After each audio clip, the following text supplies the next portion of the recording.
Maganda at latest version na Baby Bihon Bouncer. So this is bliss type, mesh type, and then 3D mesh na po siya. Okay, so latest version na po siya. So meron po siyang separate purchase po na bag, pero kasama na po yan as set po binibili.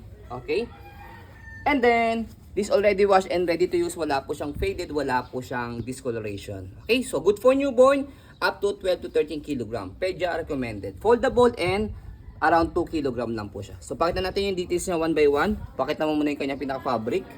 Ayan. So kaya siya tinawag na 3D mesh. As you can see, yung kanyang mga butas-butas, malaki siya. Compare sa second latest version.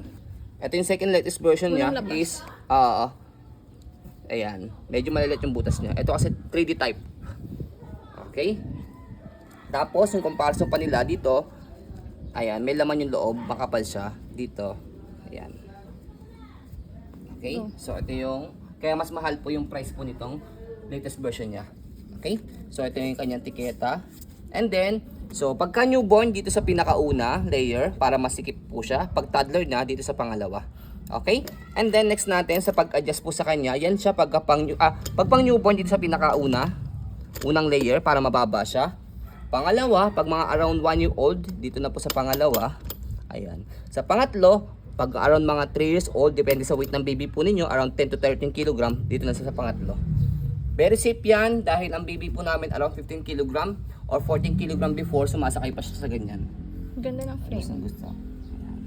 Kinis. Tapos yun yung body frame niya, makinis. Mic niya. Oo. So as a maselang seller, pwede po ito sa masisela mga buyers. Ayan. What's this? Okay, ayan. Tapos pakita natin yung ilalim niya. Ayan, kinis oh. Walang dirt oh. Oo. We're not sure kung molde mo pull out po ito. Kasi kung pre-lab siya, meron siya mga gas-gas. Tapos yung ditong part niya, Madumi. madumi. But this one, wala siyang dumi. Kinis. This one, I think dito sa ano lang to, sa sticker lang to. Tape yan. Sa tape. Tapos yung ilalim niya ito. Makikita nyo. Ang ganda pa. Halos Rubber. bagong-bago Sa siya. rubber kasi. Yan. Okay.